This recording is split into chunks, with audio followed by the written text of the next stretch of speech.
안녕하세요. 글로벌 리포트 장량입니다. 2월 12일 미국의 16대 대통령 에이브러함 링컨 대통령이 태어난 날을 맞아서 워싱턴 DC 링컨 기념관에 나왔습니다. 링컨 대통령의 생애는 파란만장했는데요. 1809년 2월 12일 미국 켄터키에서 목수의 아들로 태어나 약 1년 남짓 학교에 다닌 것을 제외하고는 책을 읽으며 스스로 지식을 쌓았습니다. 23살의 나이에 정치 경력을 시작했지만 여러 번의 낙선과 사업 실패를 겪었는데요. 1858년 일리노이주 연방 상원의원 선거에서 민주당의 거물 정치인 스티븐 더글러스와 토론을 벌이며 노예제 폐지를 주장해 일약 전국적인 스타로 떠오릅니다. 덕분에 1860년 대선에서 대통령에 당선되고 노예 해방과 남북전쟁 승리 등 굵직한 업적을 이루지만 1865년 두 번째 임기에 들어간 직후 극장에서 암살범의 총탄에 맞아 생을 마감합니다. 미국인들이 가장 사랑하고 존경하는 대통령으로 꼽히는 만큼 영화와 TV의 소재가 되기도 하는데요. 2012년 스티븐 스필버그 감독이 제작한 영화 링컨은 아카데미 시상식에서 주연 배우 데니얼 데이 루이스가 나무주연상을 받기도 했습니다.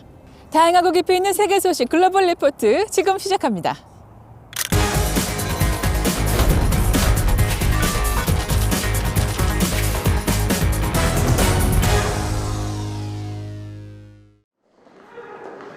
도널드 트럼프 전 미국 대통령에 대한 미국 상원의 탄핵 심리가 지난 9일 시작됐습니다.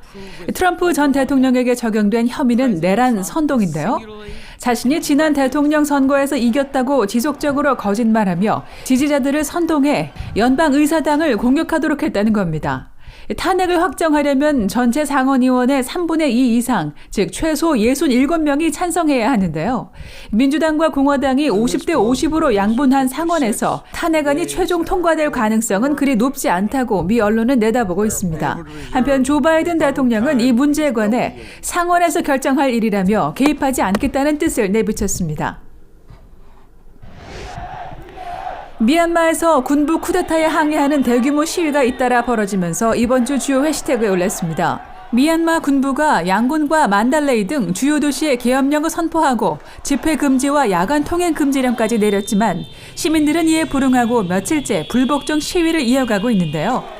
여기에다 미얀마에서 존중받는 불교 승려들과 일부 경찰관들까지 시위에 합세해 군부 쿠데타를 규탄하고 나섰습니다.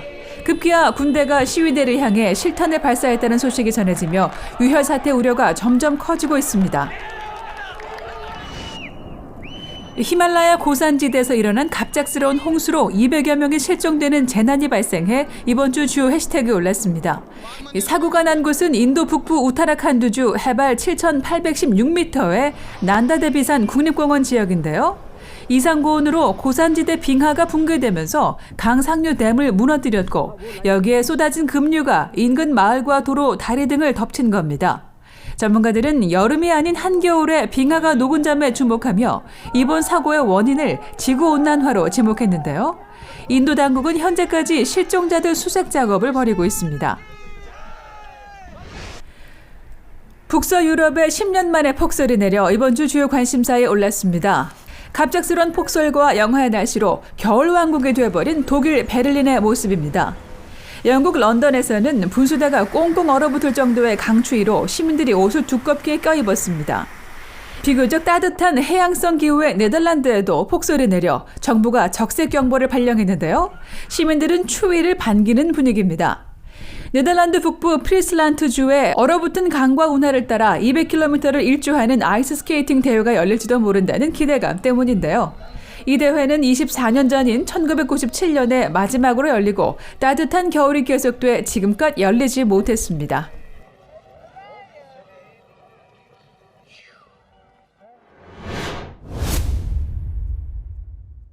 신종 코로나 바이러스 발원지를 규명하기 위해 중국 우한에 들어갔던 세계보건기구 WHO 전문가팀이 확실한 결론을 내지 못한 채 조사를 마무리했습니다.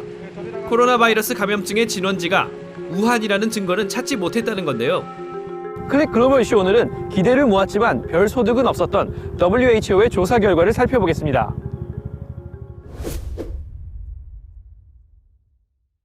Could have taken a very long and convoluted path involving also movements across borders, travels, etc. before arriving in the Huanan market. WHO 조사단은 지난 9일 약 4주에 걸친 조사 끝에 그동안 감염의 진원지로 지목되어 온 우한의 수산시장은 최초 발원지가 아니라고 밝혔습니다. 우한에서 첫 유행이 시작할 무렵인 2019년 12월 바이러스가 다른 지역에서도 이미 나타났기 때문인데요.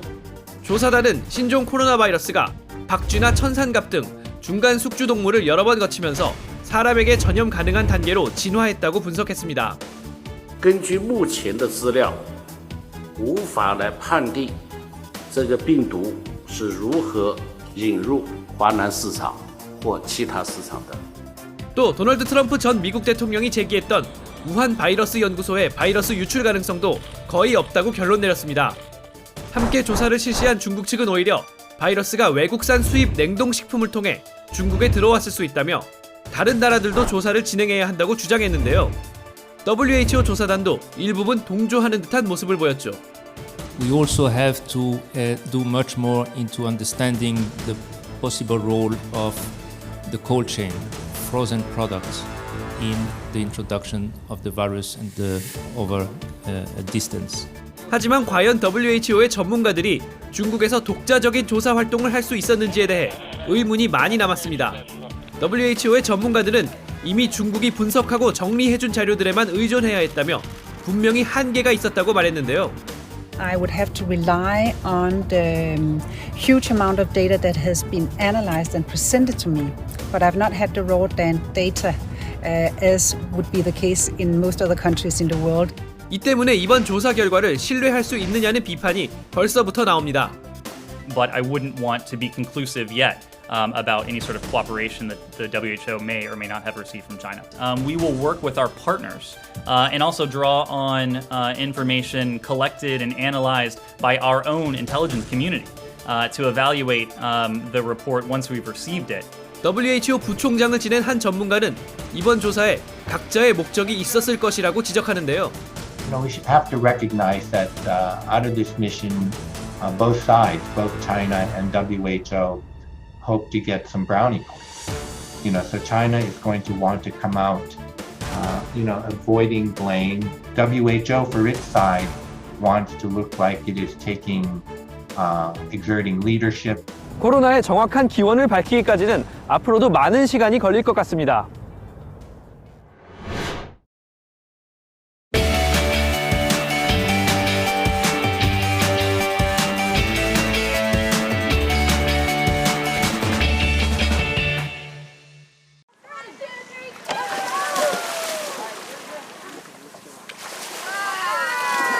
Dolphins are what we call charismatic megafauna, which means that people view them as charismatic.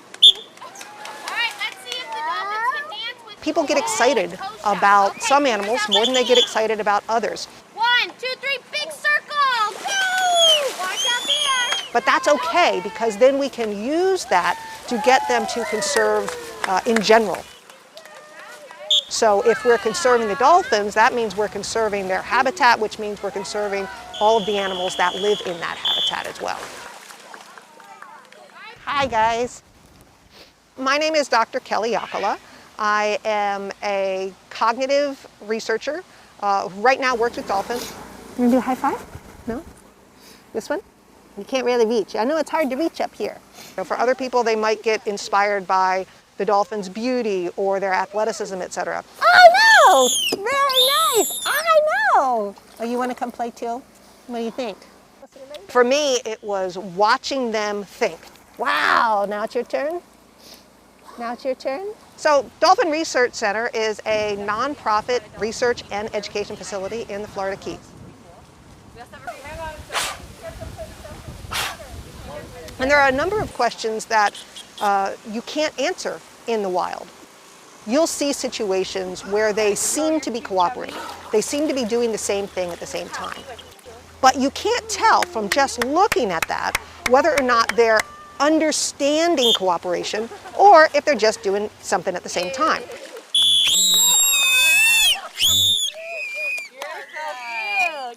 Alrighty, you guys ready? Any sort of facility has to have a way of supporting their animals. And for us, that largely comes from the visitors that walk through the door.